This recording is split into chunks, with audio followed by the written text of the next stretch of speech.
С весной и теплыми днями наступает и пора паводок и природных аномалий, а локальные наводнения часто становятся причиной затопления жилых домов. Для предотвращения ЧП следует быть во всеоружии как ответственным службам, так и жителям, напоминают в МЧС. В регионе начали подготовку к возможным весенним паводкам, очищают русло рек. Михаил Тангиев с подробностями.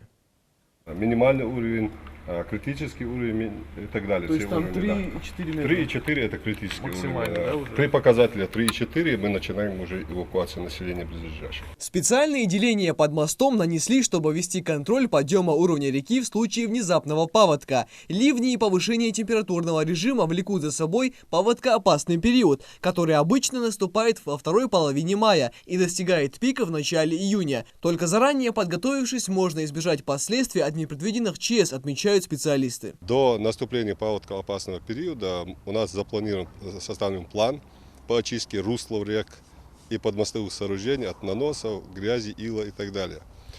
План уже утвержден. До 4 апреля все работы будут проведены. По очистке русла рек у нас запланировано 3200 метров русла реки и всех 4 подмостовых пространств 4 мостов. 7 мая 2020-го. Из-за обильных дождей уровень реки Сунжа поднялся до критической отметки, из-за чего прорвало укрепление возле моста в селении Барсуки. Вода затопила дворы близлежащих домов. Кантышево, Нестеровское, села Алхасты и Галашки. Все силы и средства регионального МЧС были брошены на ликвидацию возможных последствий от наводнения в городах и населенных пунктах республики. Тогда все обошлось без серьезного ущерба, и в этом году также проведут тщательную работу в направлении обеспечения безаварийного пропуска весеннего половодья. Март месяц этого года запланированы работы по расчистке русла реки Сунжа протяженностью 4500 метров. И расчистка 27 мостов по всей республике.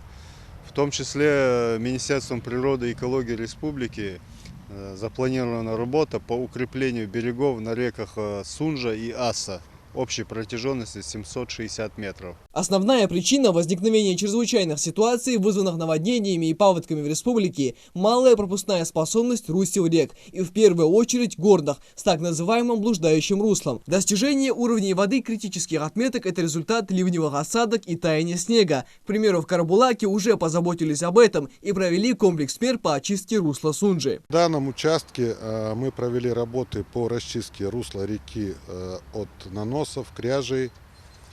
Работы проведены от моста по 150 метров в обе стороны. Подмостовые пространства также расчищены. Но данный участок он готов полностью к пропуску паводковых вод. При наихудшем сценарии развития паводковой обстановки в зону возможного затопления могут попасть 4 населенных пункта: Карабулак, Троицкое, Сунжа и небольшое село Тамариани в Джейрасском районе. Это почти 6000 человек населения, 7 автомобильных дорог и 6 мостов. В целях смягчения рисков ЧС с 1 февраля создана межведомственная противопаводковая комиссия. Результатом работы этой комиссии составляется акт, протокол, и уже заключение этой комиссии выносится на заседание КЧС и ОПБ Республики Ингушетия, председателем которой является глава республики.